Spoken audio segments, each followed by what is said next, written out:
Le 18 juin, c'est très bientôt, le collectif Métissé se déplace à Bouchain pour faire vibrer tout le Cambrésis. Mais peut-être ne connaissez-vous pas le collectif Métissé, ou même pire, peut-être faites-vous partie de cette minorité silencieuse qui n'écoute pas de musique pop, alors une remise à niveau s'impose et c'est Culte qui vous la propose, Petit Vénard. Ils sont nombreux les jeunes à écouter les chansons populaires dites chansons pop, faites essentiellement pour les divertir et les détourner des réels problèmes de notre société comme le chômage ou les rapports extra-conjugaux. Elles sont le genre le plus diffusé à la radio et la télé. Une bonne chanson pop regroupe quelques éléments essentiels.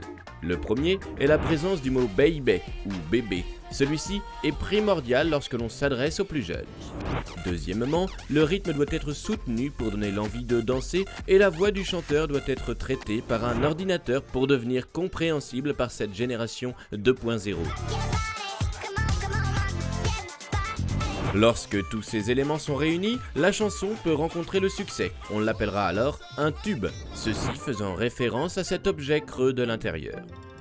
Pour faire la promotion d'une chanson pop, il faut l'accompagner d'un clip pop. Là aussi, certains codes sont à respecter. Il faut par exemple voir un maximum de gens danser, mais de préférence avec le moins de vêtements possible. Si un artiste pop fait le choix très risqué de persévérer dans la musique après un tube, alors il faudra compenser le manque de nouveautés et détourner l'attention en enlevant toujours plus de vêtements.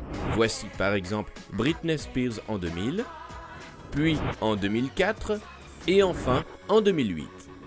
La plupart des artistes pop étant trop pudiques, ils ne sortent souvent qu'un tube puis disparaissent dans la nature, comme Ozone, ces trois Roumains ayant connu un succès fou en défiant les lois de la pesanteur en 2004, ont aujourd'hui repris une activité normale. Vous voilà désormais plus à même de comprendre cette jeune génération, et si jamais cette explication vous a fait aimer la pop, alors rendez-vous à Bouchain le 18 juin.